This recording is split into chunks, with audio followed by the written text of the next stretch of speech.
Absolutely right. So we'll kind of jump in here a little bit further. So we really just believe that every animal deserves a home, regardless of whether it's a cat or a dog, or if we're talking about wildlife conservation from the oceans. We're looking to be able to make an impact across all areas. We do focus a lot on obviously cats and dogs and shelter animals, and one of our big prerogatives is to be able to help to eliminate just states that have that allow for the killing of animals that are senseless in that sense. um, that those are our main drivers here at our goals, and this is the way that we're doing that is through our platform. It's how we facilitate our goals, and being able to work with so many different nonprofits. Um, so about us, at the heart of us, we're a fundraising organization that we're a free to use platform. We really specialize in marketing and social media, and to be able, as Lauren said, to provide a free platform to enable uh, organizations such as yourselves to be able to reach a larger audience. And our way of doing that is to be able to tell your story in your own words, to really move away from guilt-based style messaging where you see a lot of negative images, a lot of people where we want to be able to draw in the casual audience member to increase the donor base or the audience, right? Right now, a lot of messaging is for a very specific demographic, and there's so many more animal lovers out there that just they don't have a cause that really resonates with them, or they're not able to find that mission, right?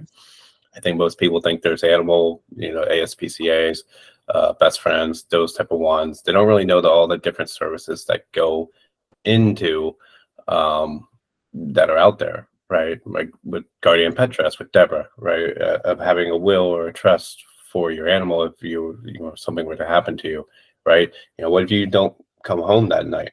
What if you don't come home the next night? What do your animals do? So having a trust or grief counseling for someone who's lost their animals, and having been through that, and how tough that can be, or finding foster parents, right? With what Nikki's doing here, and be able to work with other local nonprofits to be able to collaborate and to bring all that into a centralized area, or transportation of animals across different state lines.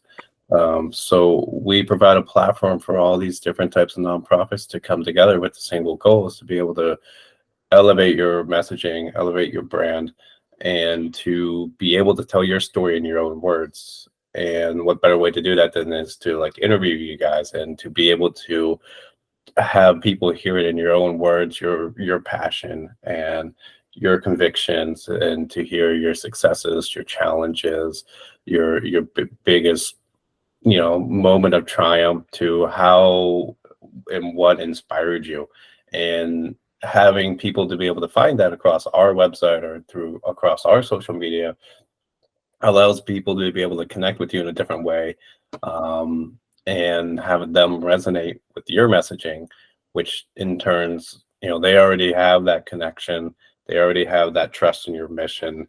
We're moving past the very cylindrical cycle of just a general animal campaign, right? Which you see out there, where it's just here's an animal donate, here's an animal donate, as opposed to now having that connection. They want to see you through, and we want to be able to move them to the path of having them donate on a monthly basis, where that becomes very predictable revenue coming in for your organization to help you grow.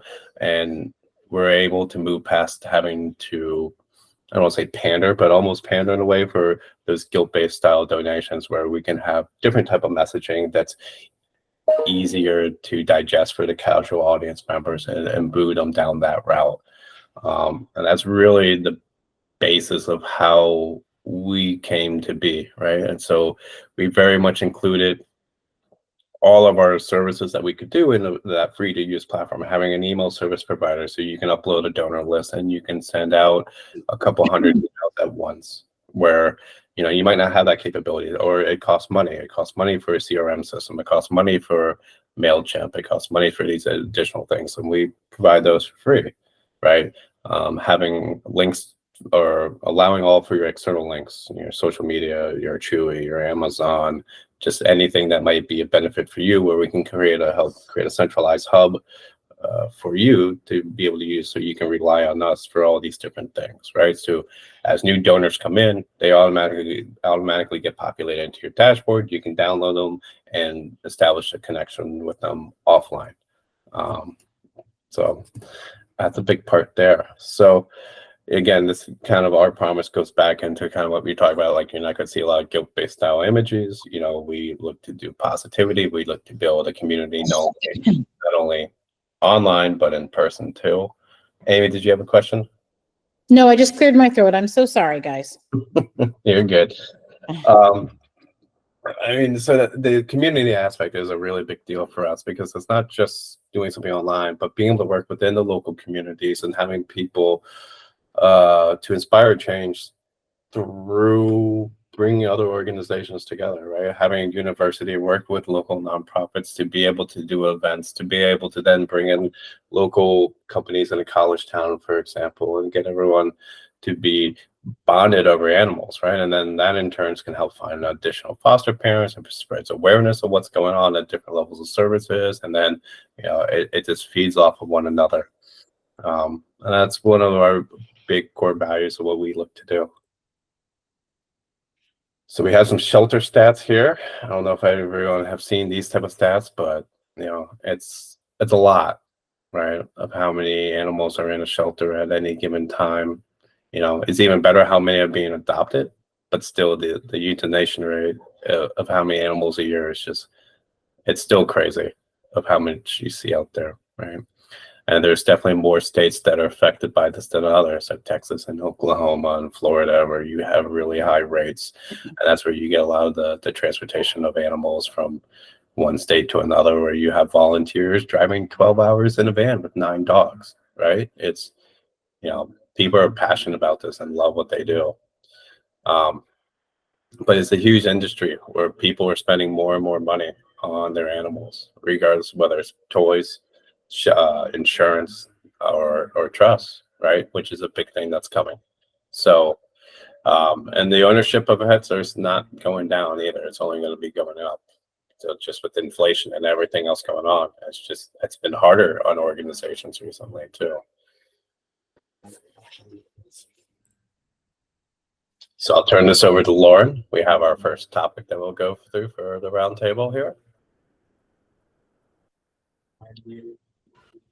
All right, so we're talking about fundraising in the digital age. We're going to do a lot of talking today, but we're really also meant to create some conversation. So we've got some questions up here that you guys can kind of take a look at and marinate on, because we will open the floor to this section when we're done and the 2 sections after. But we wanted to kind of just go over a couple things that are important for fundraising in the digital age. For example, for me, everything is really about storytelling. I call it social currency. So social media right now, it's something that everybody needs, especially if you're in rescue. You have to be able to connect with people and have them not only trust you, but understand the work you're doing, what impassions you to do it, and a lot of your trials, tribulations, and your triumphs, so that they feel very good about supporting you.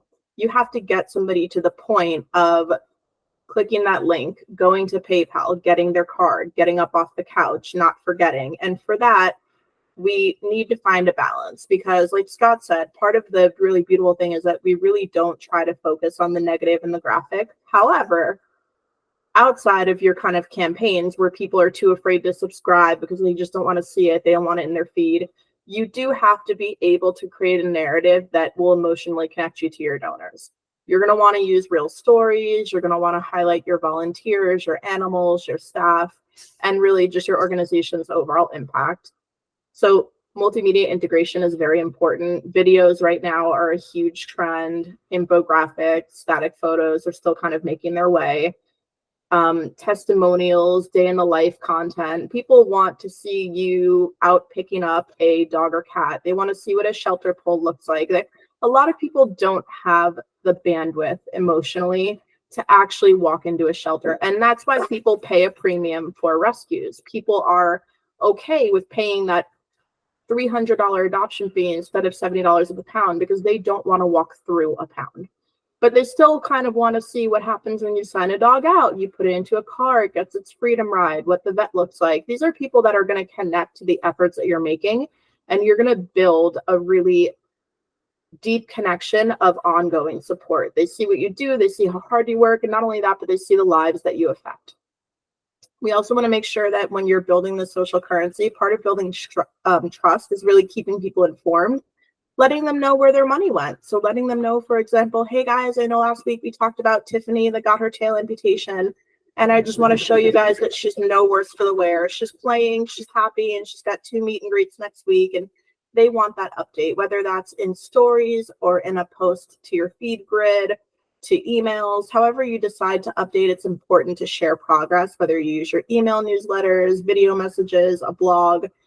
People want to feel good about, oh, I donated to that dog, I donated to that cat, and they really want to see that what they did made a difference. It just kind of empowers them to keep going and lights that flame within them to donate the next time and want to hear an update. And then emergencies and calls to action. It's really important to be clear and concise in your messaging. So when you call, when you have an emergency, when you have something come up, to grab people with something that's going to catch their attention, understand the problem and the opportunity, and make sure they have a clear call to action. Click here, donate here, call here. And we'll go into that toward the end too when we talk about storytelling and social media. So there's a couple different platforms you can utilize. Obviously, everybody knows about your email marketing platforms. You've got your MailChimp, your Constant Contact. These are pretty expensive. We do offer an alternative on our site. You've got video platforms. So it's always a good idea if you're creating content anyway to go across the board. If you're going to edit a video for YouTube, you can break that into 15 videos on Instagram. You can do different, you can host a webinar on Zoom or on Google Meet like we're doing now. You really want to get people to see it in whatever media they're absorbing. So if you're going to do the work one time, do it right, do it to the best of your ability so that you can create evergreen content out of that work. And I know it's hard because it never stops, but that's where we come in, where a lot of rescues will literally message their account manager here on WhatsApp. And it's a service. They just say, hey, I'm on the road. I just picked up a dog in the Redlands. It can't walk on its left back leg. Here's a video. Here's what we're naming it. And here's the name of the hospital we're using. And we put the campaign up for them and we start to but it's important to get feet on the ground and get content out in real time in ways that it can be repurposed. And then you've got your analytics and your CRM. So you've got your Salesforce, you've got nonprofit clouds that you can use, you've got Google Analytics, DonorBox, but also you can use things like the Google Dashboard, you can use Google Voice. There's a lot of things where you can streamline your efforts, because I know that for you guys, there really truly is no break. There's a different thing to tackle every day. There's so many plates spinning that you kind of just have to get in where you fit in. So I'm a firm believer in working smarter, not harder. I think if you can make something work for you, and you can streamline it so that you can take your break, because you're no good to the animals if you don't get your own time. If you need a day breather, for example, with a Google Voice number, your team can log in. They can take over. Nothing misses a beat. There's everything there. And that's really critical, in my opinion. So for your crowdfunding platforms, you've got Sponsor a Pet. We have currently the lowest processing fee on the market. We're at 7.5. I think that our competitors are right now up above 11. So it's a powerful outreach tool. We have customizable fundraising pages. We've got donor outreach that actually lets you have autonomy over who you're talking to. We don't block out things like your social media link, your website link.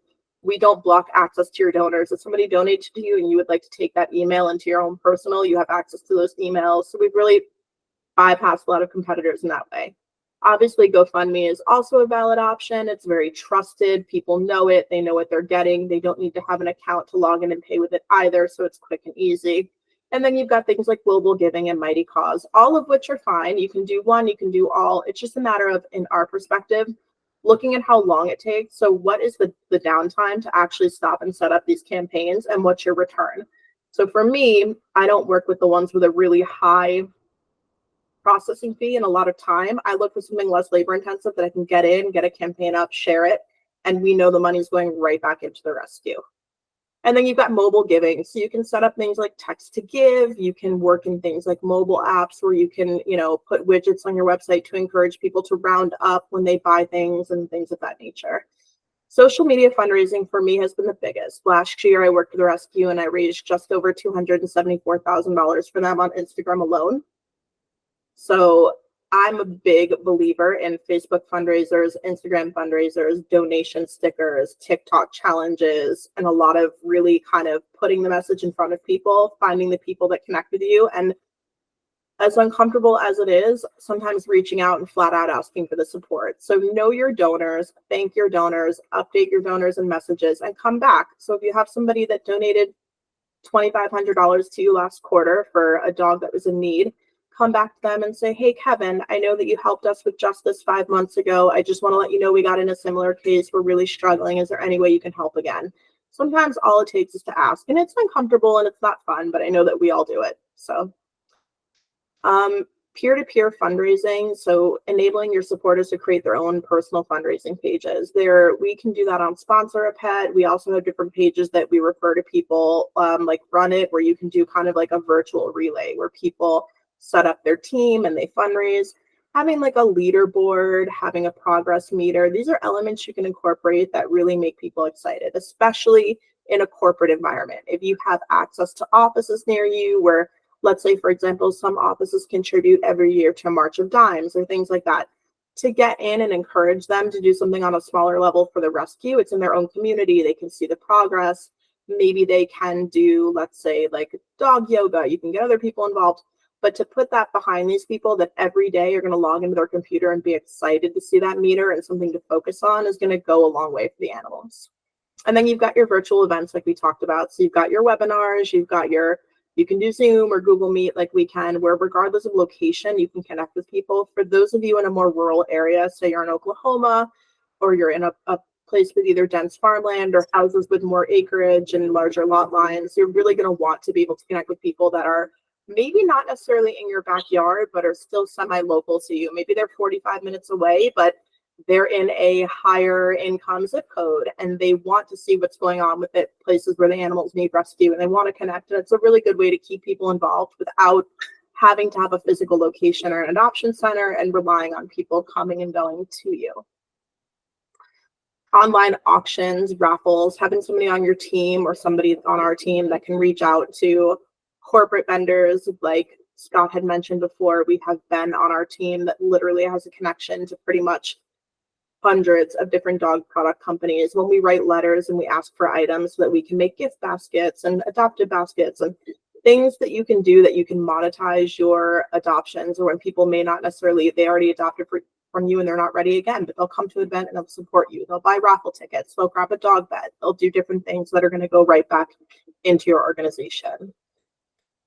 And really, that's pretty much it for that part of it. It's just really when you're talking about fundraising, you're going to want to find a way to make it so that every time you put a fundraiser up, your audience is not saying, oh, again, they're saying, look what they did this time. They have another one. What are they going to do? I can't wait to see the after.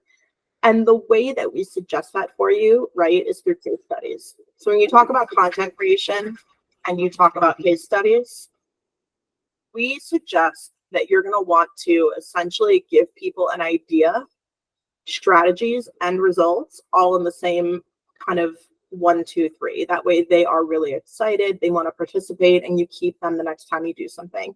An example we can give you is maybe like a virtual run.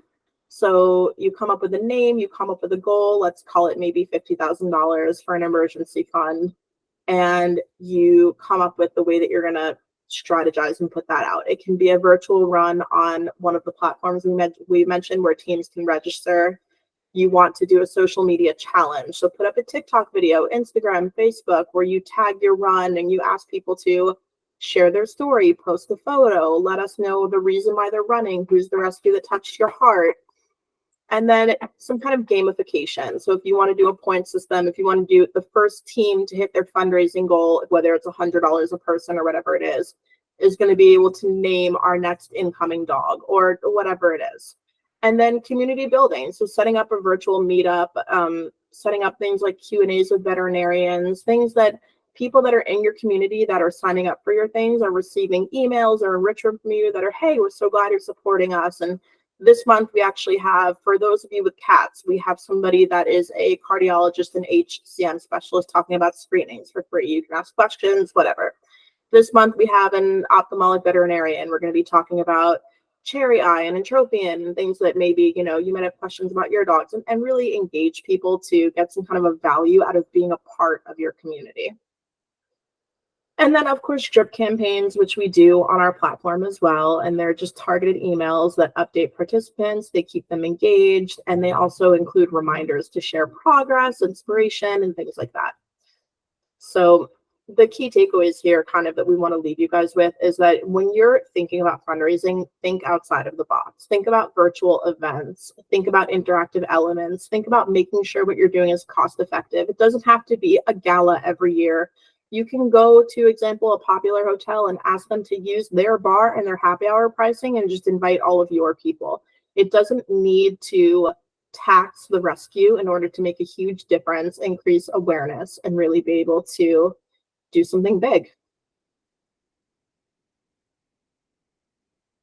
I think we can open up with some discussions there about, you know, if you have used any different fundraising platforms, for example, what have you found to be the most effective?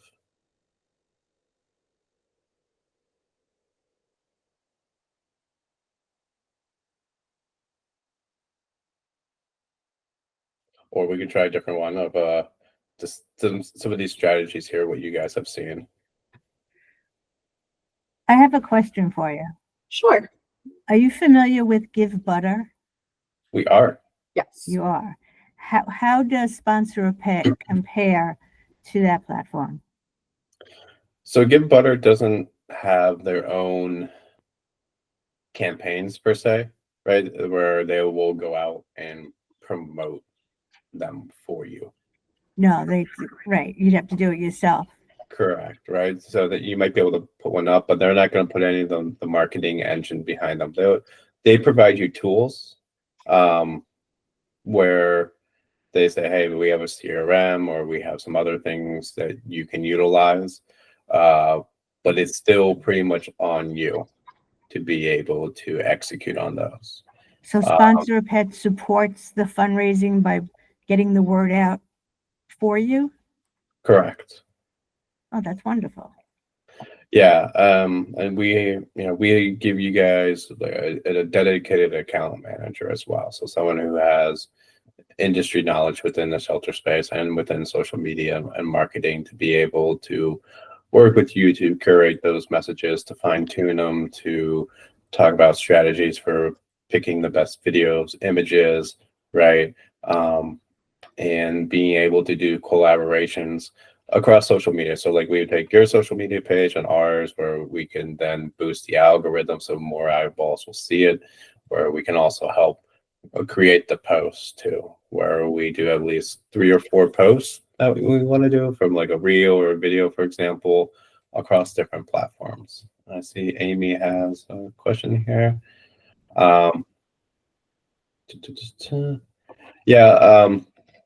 I would say those are the main things. And honestly, we're looking to build out some of our additional resources. So you'll be seeing in the next, it'll probably take another week or 2, but we're really trying to build out a lot of our free resources section that include additional email templates, how-to guides, just forms as well, things that will help make your lives more, I don't know, like easy, right? That are pre-built that you can customize and make it your own.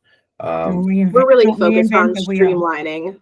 So to take away the need of having to use, let's say, a QGIB and a Boomerang and everything together. And if you are, but then also to answer Amy's question kind of more directly, and she had asked in the chat, guys, that if you're already using a software like QGIB or Boomerang or like Give Butter, like Deborah had mentioned, what's the difference? Do you need another one? Is there a cost? So Sponsor a Pet website is actually free to all users. It's free, just like a few of our competitors that I may not mention, but Scott will. It's, let's say, GoFundMe. It doesn't cost you anything to jump on to GoFundMe, create a campaign, create a platform.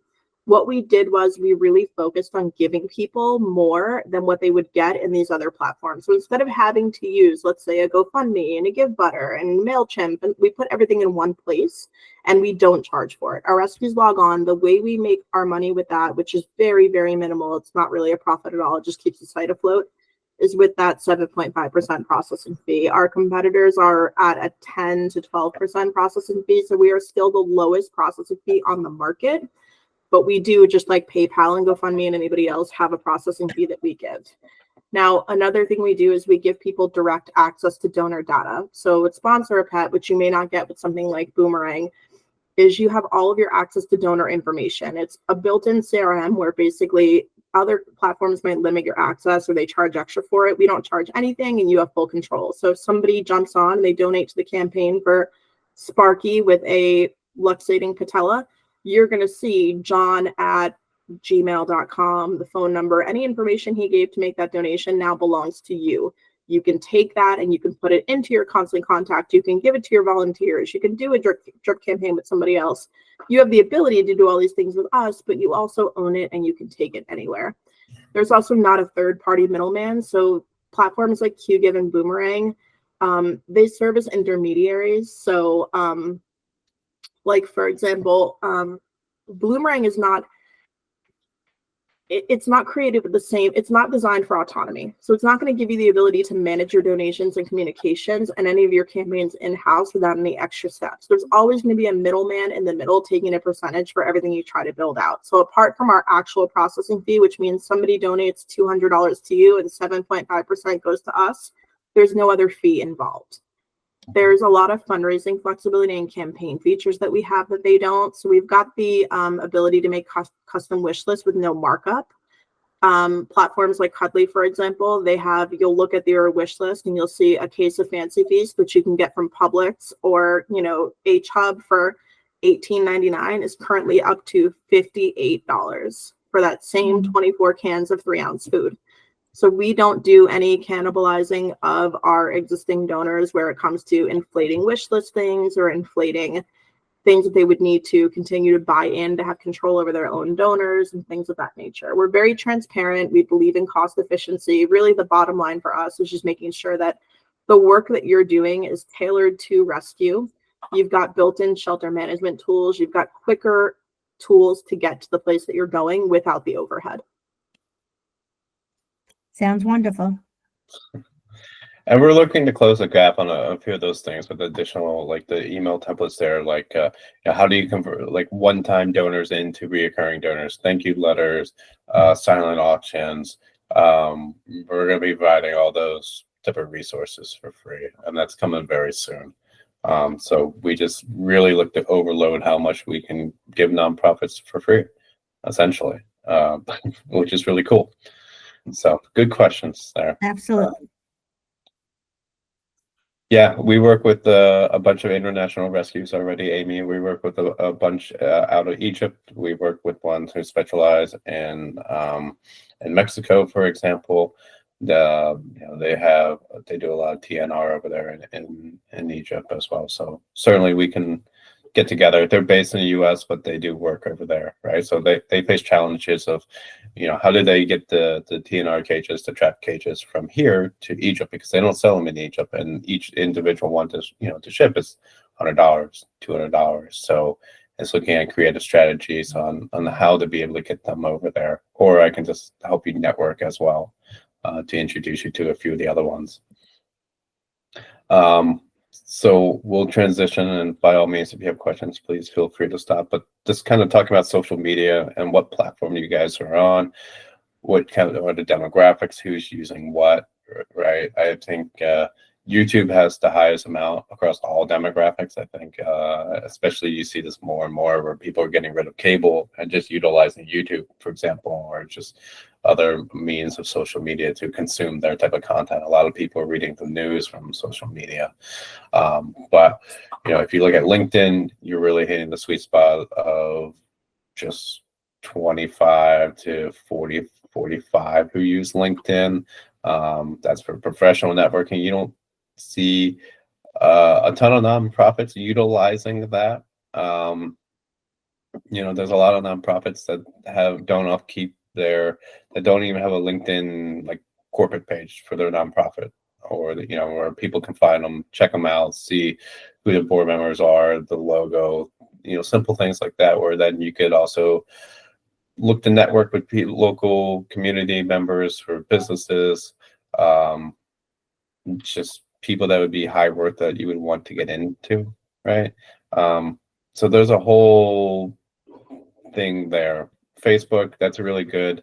And we'll get into this a little bit more, but for like Facebook groups, Facebook communities, really interacting with your audience members versus like Instagram is very much focused on just individual posts there. Facebook would probably have the older demographic out of all of these at this point. You see more and more people from an older side using Facebook. My age, for example, still uses Facebook extensively just to be able to keep up with everybody for friends and family, or just using that for different groups at this point, I would imagine. I don't, for me personally, I don't post on my personal Facebook ever. I have a 6-month-old baby, so I post some baby pictures. That's about it. Instagram, that's very much where you're going to find a lot of the rescues posting their stories and doing a lot of campaign work outside of Facebook. TikTok is very much generated towards the younger generation. That's very much about going viral, trending posts. The engagement level is much, much higher on there that you'll see. And it's much more short form, but they're looking to do more long form content where they're trying to push that in their algorithm. It's funny, you have Instagram trying to push shorter reels and TikTok sort of flipping back and forth. But there's a lot of partnerships and affiliates that you can do. It's a great revenue stream that you can get into. And I would say Twitter and X is just dying on the vine at this point. It's just has been mismanaged and run, and a lot of people have exited from there. It's good for breaking news and things of that nature and getting tweets from celebrities and personalities. But, for the world of nonprofits, I don't think it makes a lot of sense to really dive in there too much. There's two that's left out here, which are kind of done on purpose, right? When you think of social media, these are the ones that you really think of.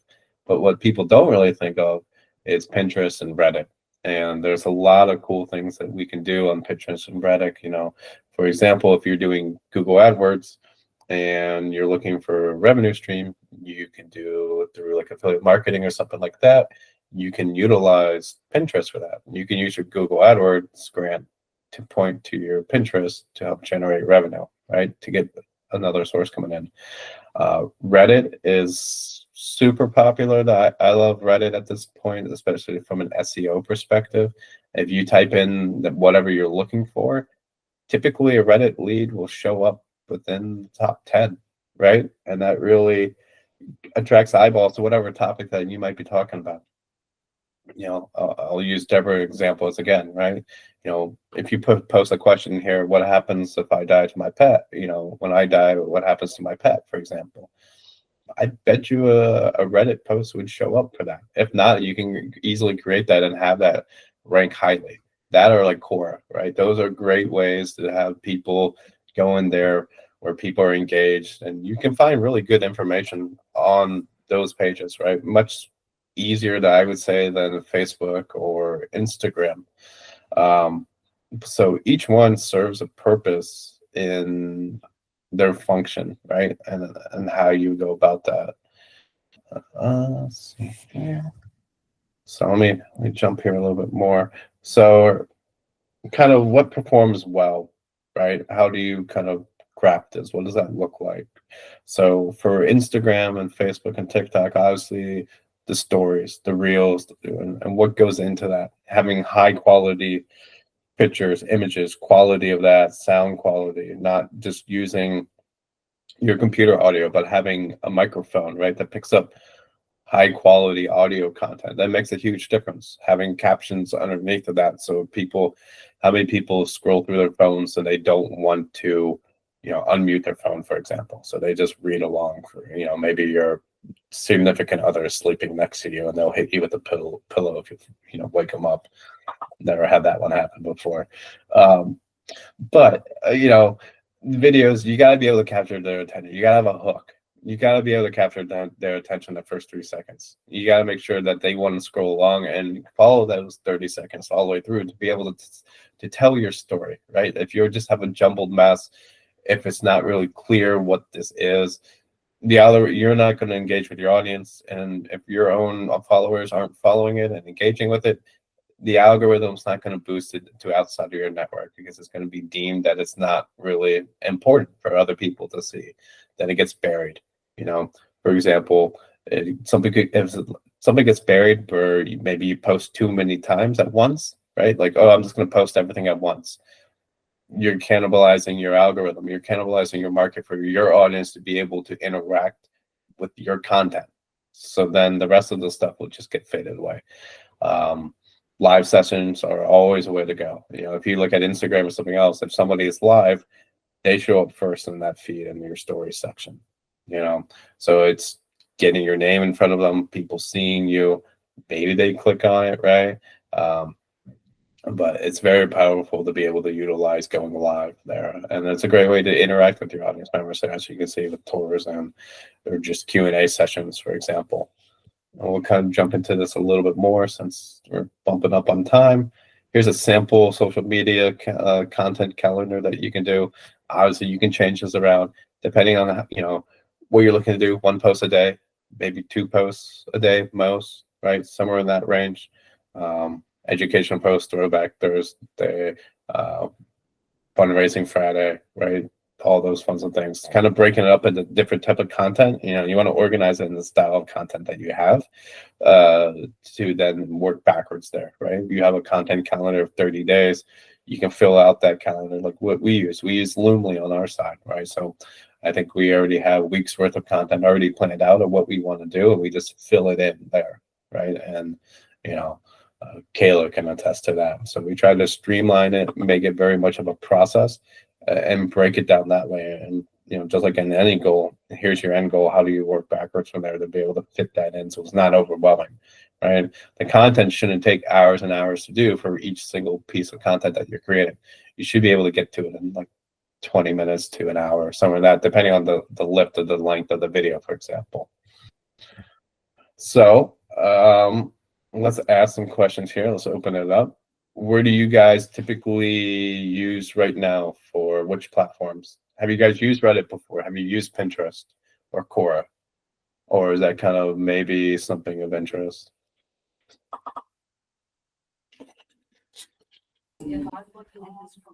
I've responded to questions about pet trusts on Quora. Just to try to spread awareness about pet trusts, since it's a relatively new idea.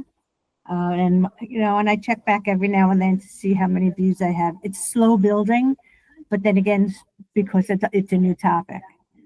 Reddit, I didn't even think of Reddit, so that's a great suggestion. Thank you. Yeah, it's just funny. Like, I hadn't used Reddit up until about 4 years ago, I think.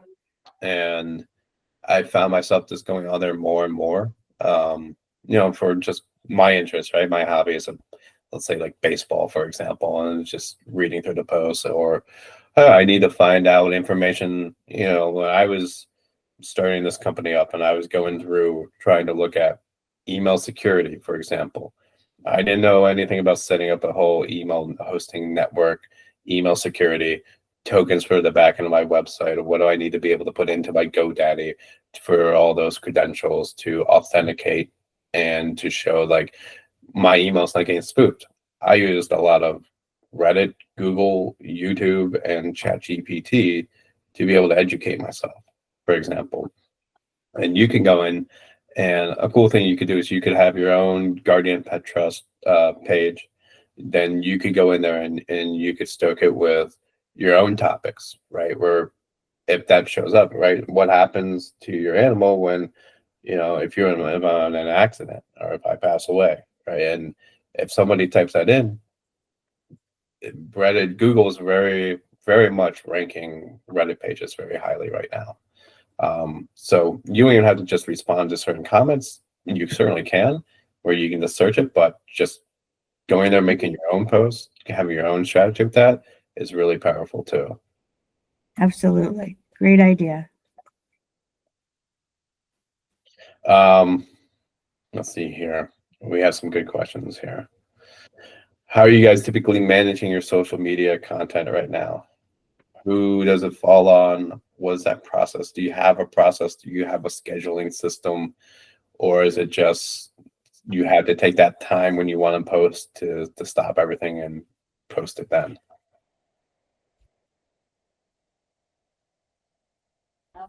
Okay. Amy, I'll pick on you.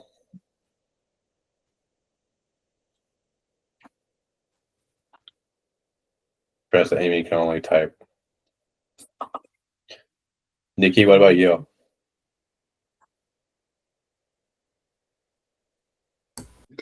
So Pup Profile has kind of soft launched on Instagram, and Sponsor a Pet, for those that don't know, built our website and it's live, but we're still loading up dogs. So we're very, very early, haven't officially announced our launch yet. So at this point, I have a whopping like 215 followers on Instagram. So if anybody else has some best practices that they'd like to share to kind of organically grow their following, but right now I'm kind of starting from scratch and just hoping to learn. Yeah, and Yeah, we're gonna have some actual, we're gonna have some freebies on the website shortly that'll go out in our mailers. We work within a 5x5, so we have rules of engagement that we set that we teach our team to help organically draw people back to your page and create a following, that we're gonna begin teaching people and offer like a how-to sheet as well. and Kayla, I don't know if you're available to talk, but Kayla has been awesome at growing our affiliate social media page on Instagram. I think she's done 12 posts and has over 1,500 followers in a month and a half. Kayla's been a rock star for us. Kayla, are you available? Or are you just listening in? She might be listening in. That's But fabulous. yeah, she's done a really great job there to be able, and she has really utilized the 5x5 plan. She's joined groups. She has, where you join where someone will like it. The algorithm is really good. And she's been awesome for us. And Amy, as you said, right, you're not alone in this by many means. We just got off a call with somebody who they have 12 board members, and they're all volunteer based. And wait, the best part is that these 12 board members are also all 12 co-founders. Yes. Wow. Oh my. And she's looking to be able to get in there and do some grant writing, for example, but that no one's doing the social media, that all falls on like one person. It's I feel your pain in that way, right? It's how do you get the board to act? How do you not have to do everything yourself? Because if you're wearing all the hats, then you're stuck in the weeds and you can't take that visionary approach to see high level to be able to execute on the strategies and what you want to be able to do. We have that with Motley Zoo where she does know, she is the founder, she is stuck in the weeds, and we're working with her to develop a virtual fundraising plan to raise a decent amount of money for her. Yeah. So you're putting in all the time. So you're the veterinarian doing the social media, traveling. Wow. Are you the founder? Well, at least you can replace the board members. Yeah, I thought I would just unmute myself. Yeah, well, yes. I mean, we have. Hi, I'm Amy. We have board agreements that we can terminate them. Of course, some of them donate. I think it's just a matter of the fact that they're volunteer and everyone is super busy, so everyone is interested in the beginning. My husband is amazing, and he's a CTO, so he helps me a lot with technology, and we have a website developer, et cetera, but it's also a very unique nonprofit in that we work in areas of the world where a lot of people don't go. So, it's also a matter of helping people to feel like they have some skin in the game. And I have lots of contacts with people all over the world. We have managed to raise money. I have written grants. I've gotten help with it, but you're right. It's hard. It's hard to do all of this on my own. You're one person. You can't possibly do it all, right? No. You can't write all the emails. You can't manage No. the contacts. You can't manage the database. You can't. No, exactly. You gotta have, and if you're looking to grow and expand, you gotta be able to have help, whether that's through the board, through people coming in to help you, right? There's, and what do they always say, right? You want to bring on people who are smarter than you in areas that you lack the skills, right? I'm sure as a veterinarian, you don't dedicate all your time to social media, for example. Right, exactly. And we have, we have one person who's an international attorney. We have one who's in finances, but if they get new jobs, if they have other commitments, unfortunately, as much as they love, let's say, the Strays International, it kind of falls to me, which, Right. So, We it's have hard. actually a rescue that we work with that works out of Nepal. So we're familiar with somebody who has to do a lot of traveling from the States and spend a month abroad doing as much work as they can. And so we are pretty familiar with what it takes to get the message out there for rescues that are so far away. Are you a nonprofit as well as an NGO? We're a nonprofit here in the US, and we're probably going to be an NGO in Myanmar. And I Okay. think I might know the Nepalese. My father's from India, so I might know the Nepalese group. She has reached out to me for money, but I'm like, well, I'm just small as you. So Yeah. I think that, the goal here in the United States is to fundraise and to help, as you said, tell the story, help people understand our mission. The goal in country is to work with local people to do the work. So it's not about foreigners going to get the work done. And I think this other in Nepal, I think it's the same concept, but it's it's a challenge. It's not. It's really, the money has to be the American dollar, but boots on the ground, you have to create a culture of change. So you have to find people that culturally, when their animals get old, they're okay with letting them out the front door, and really kind of change at a home level with making them feel connected to that's not the right thing to do and the way to take care of them and the way to solve the problem that's afoot. Exactly. And I think that part is almost the easiest part because, there's so many, but that's not why we're here. But, the projects are thriving in a lot of ways in these countries. It's really the fundraising that is the issue and helping people in the Western world connect. And we've managed to do it, and we've raised a fair amount. However, I have to look, I have to look at delegating. I ran a huge 24-hour veterinary hospital, so I know all about that. But it seems like in the nonprofit space, it's a lot more difficult. But I'll be honest, I really don't want to start paying people to do this work unless they really know what they're doing, because I've seen with all the other bigger nonprofits, animal related nonprofits, you have, 10 cents out of every dollar. I want to do what others have not managed to do properly. So I want to keep this anyway, but that's for maybe a separate time. But Totally.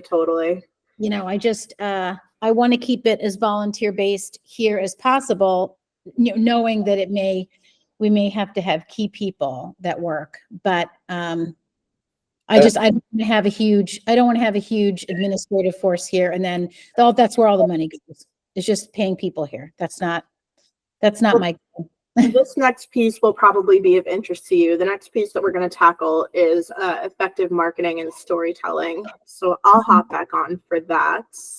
Okay. And we're even part of Joan Gary's, the nonprofit initiative, but it's just, we have access to so many tools. It's about the time to do it and utilize them. Yes. There's so many great tools out there. But it's about, it's really getting to the point now where I really just have to delegate it to someone.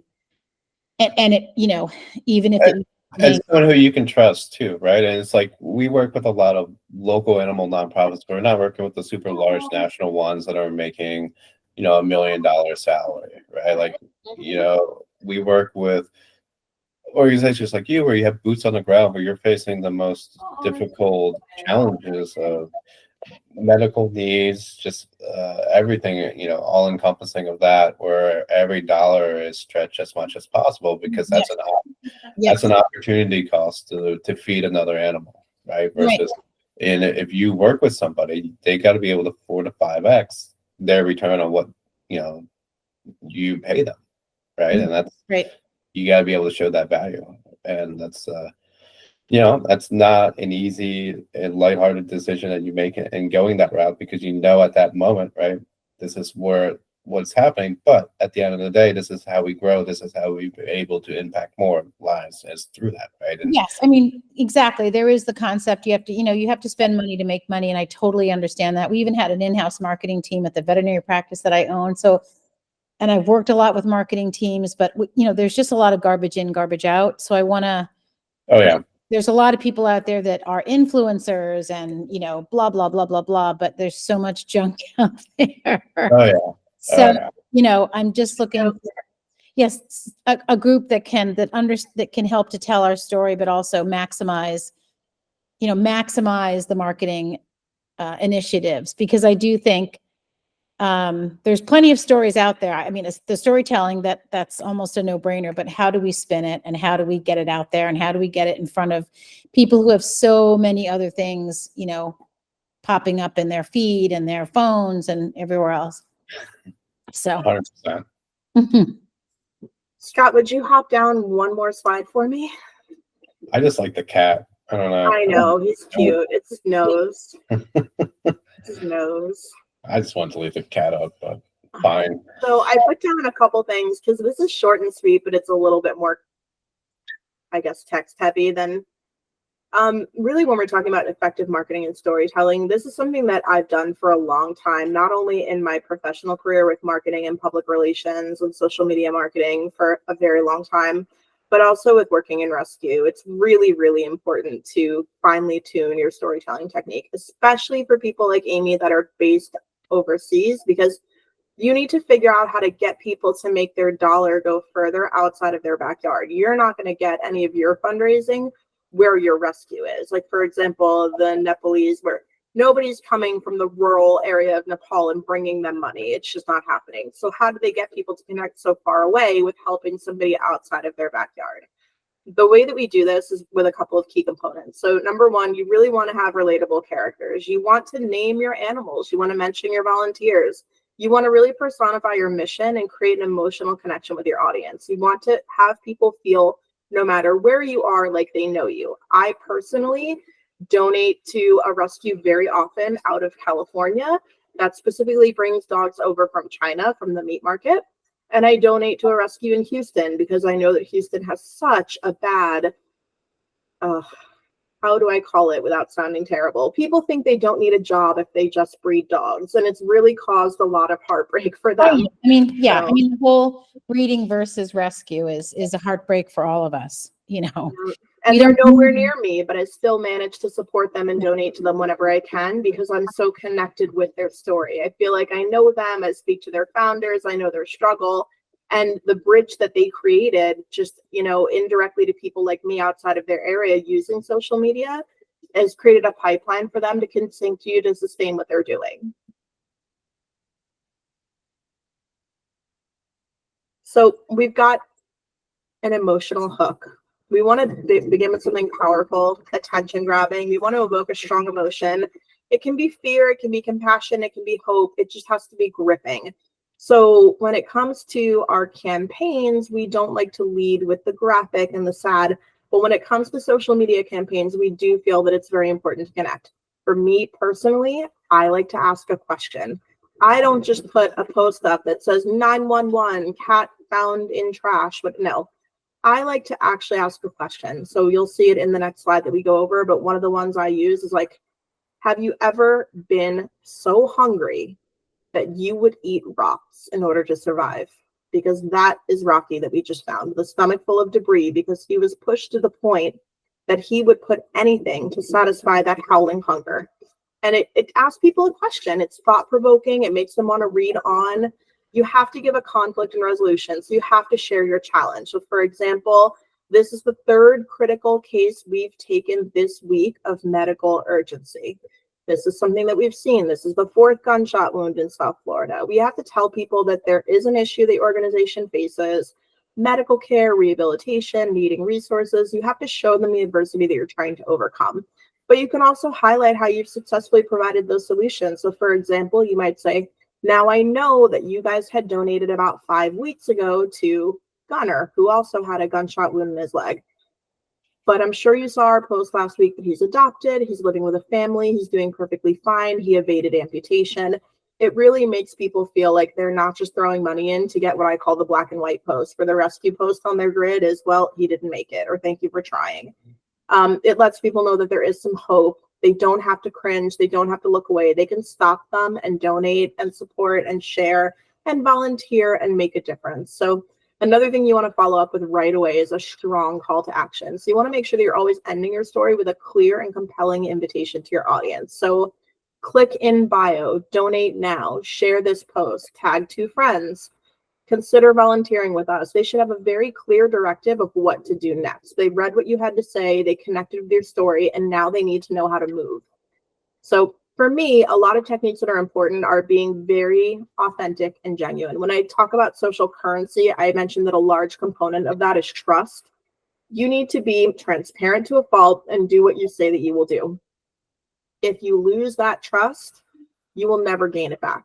So it's very important when you're speaking to an audience online that they really do feel that level of connectivity where they know that they can trust you. They know that you are a reliable narrator when you talk about an animal. And sometimes that comes with bad news. So for example, having to admit maybe that you lost an animal. A lot of rescues, they will put an animal up and the fundraiser does well, and they'll leave that fundraiser up 2 months after that dog is passed. Now, I'm not saying not to go over a week and keep your momentum, but to be reasonable, to come back on and to share the news and to let people know what moves that you're making next.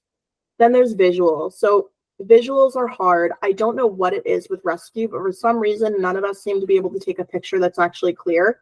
I see it all the time. People, oh, you wanted a Frenchie? Consider this. And they send you a picture of a dog walking away. And you're like, did they really just not?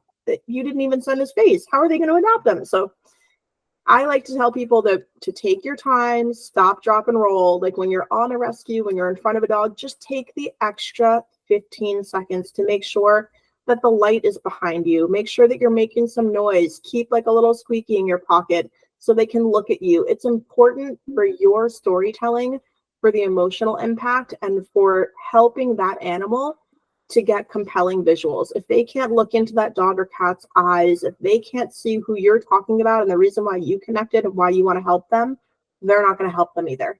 And then simplicity. We want to keep the story concise and easy to understand. We want to leave out, let's say, way too many emotions that drive down the narrative. So for example, you're going to see it a lot in your comments. I've posted for a medical rescue where there might be, for example, micro bullies, and they're absolutely always deformed. They have cleft palates, they have flat puppy syndrome, they have issues. I'm not going to write in the caption, these abysmal human drug dealer pieces of crap did ABC to this dog, because it's not going to help. I'm going to keep the story straight. These are people, they were backyard breeding, here's what they did, it was a police confiscation, here's what we need. Let the people in the stories attack them. You want to fly high. You don't want to lose your organization's credibility or the journey of your story by dumbing it down with these very extra emotional narrative and details.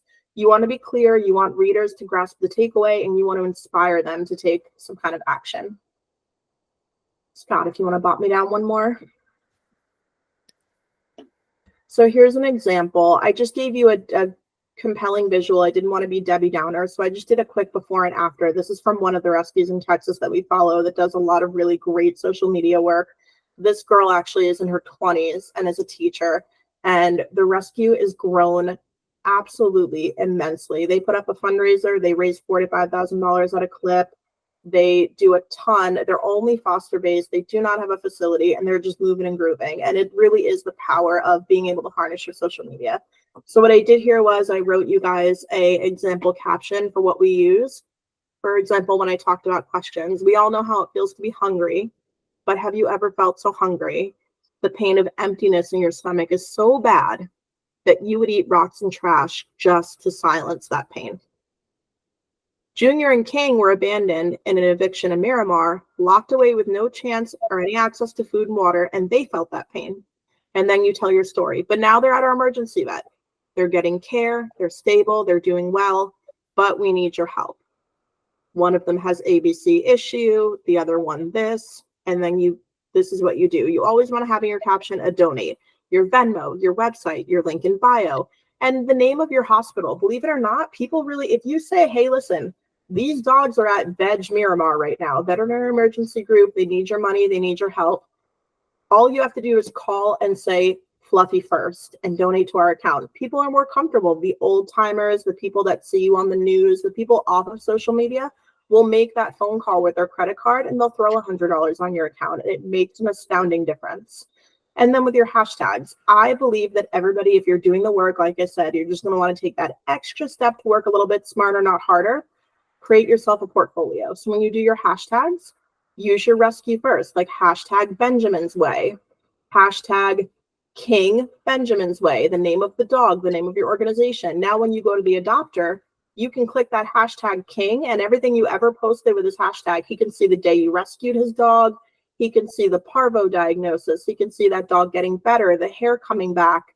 Everything that dog did, you now have, and this connects people to you. They're going to love that animal. They're going to support you for life because they actually didn't see the dog on the right that had the bright blue eyes and the smile and the happiness. They saw the dog on the left that was full of mange and dim and sad and weak. And you know, they're just, you know, now they know what it took for you to save that life that has now become a part of their family.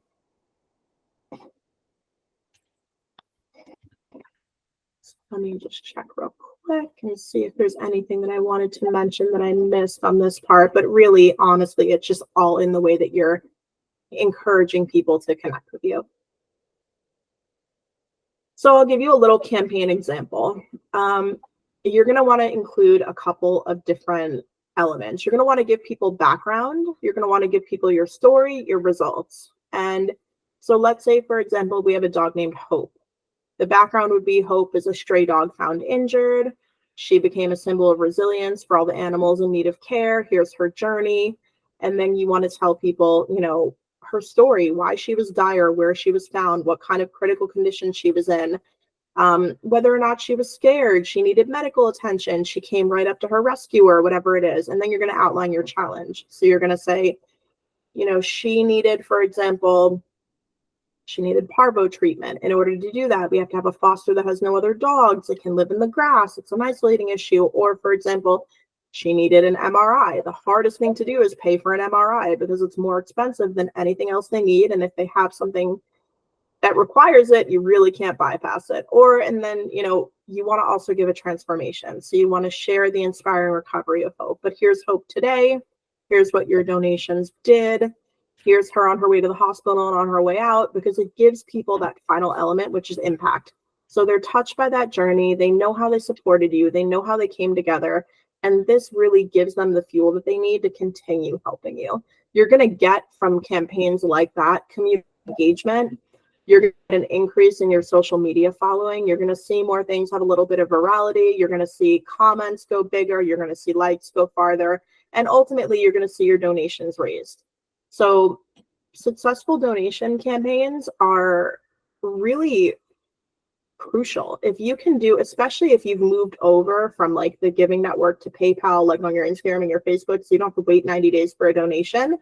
This is the difference in a lot of cases between life and death. If you can leverage and use that social media, every time you take a dog, if you can raise that $800 or $2,500 to get it out the door to the point where it can be in foster and meeting adopters, you can take the next dog right away. So it really does, especially if you don't have a physical location, create a lot of virtual space. That money goes a long way when it comes to the healthier they are, the sooner they can get out, the sooner the next one comes in.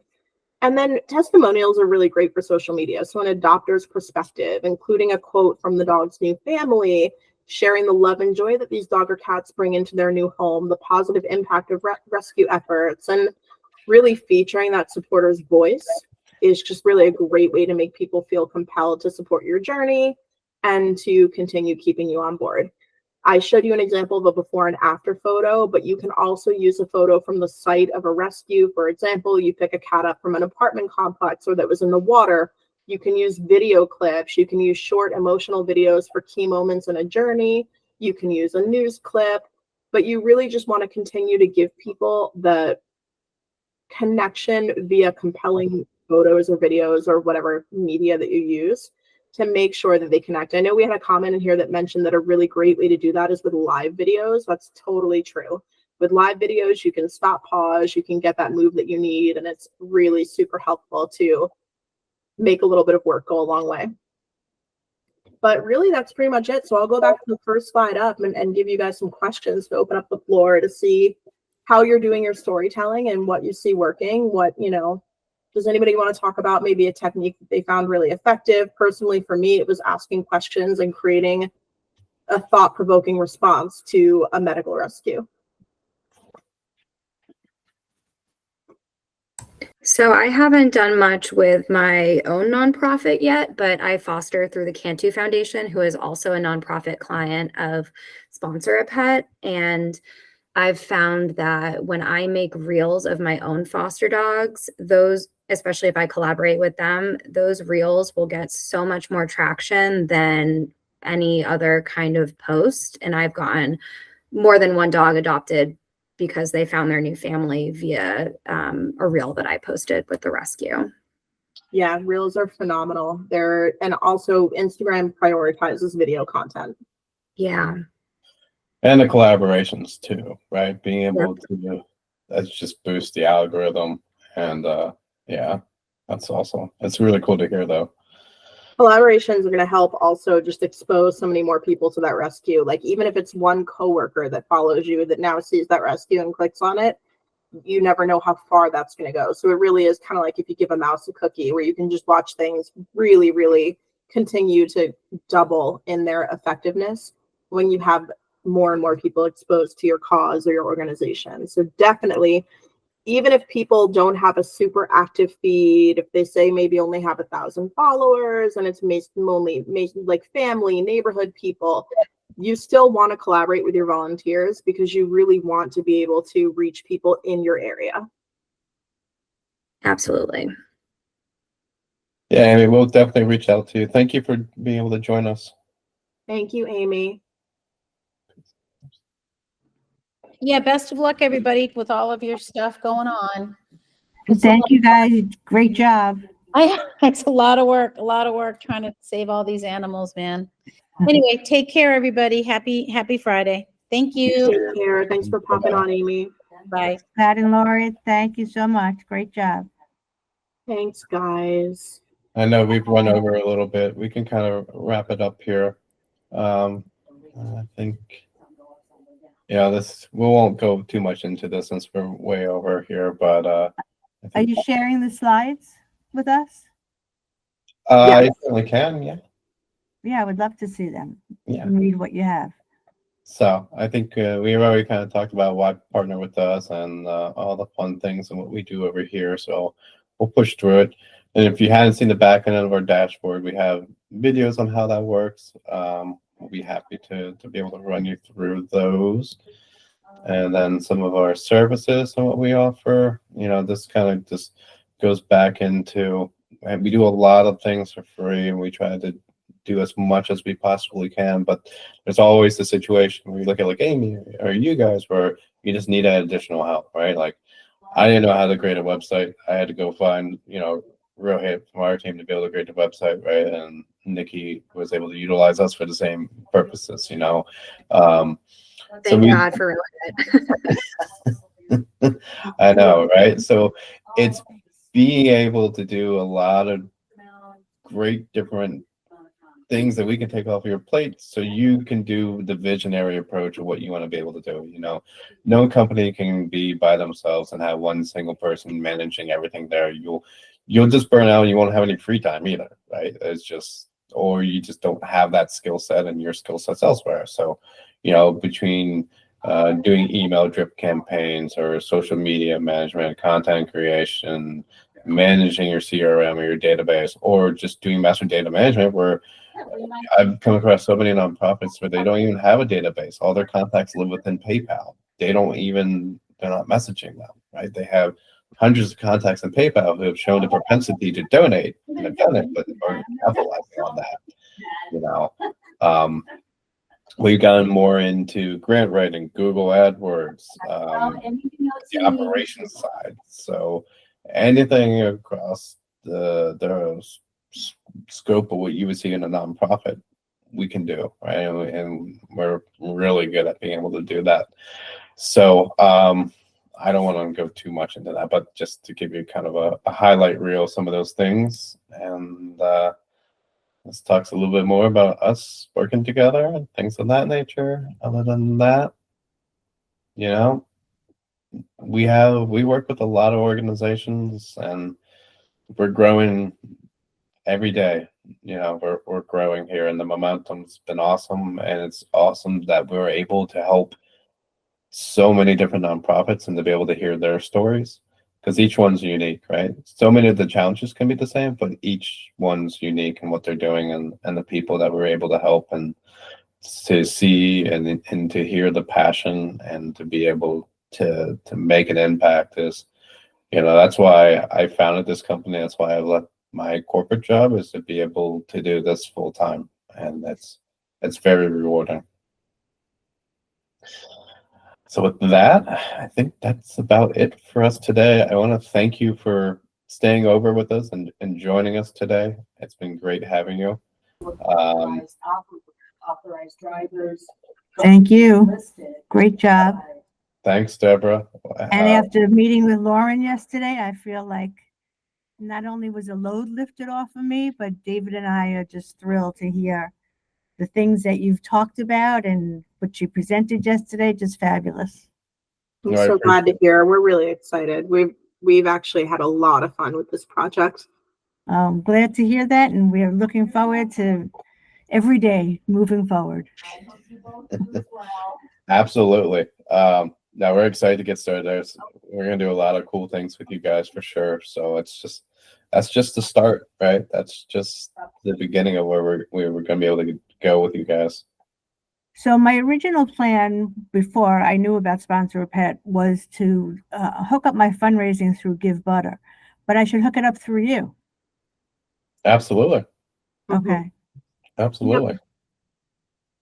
then we're gonna do that.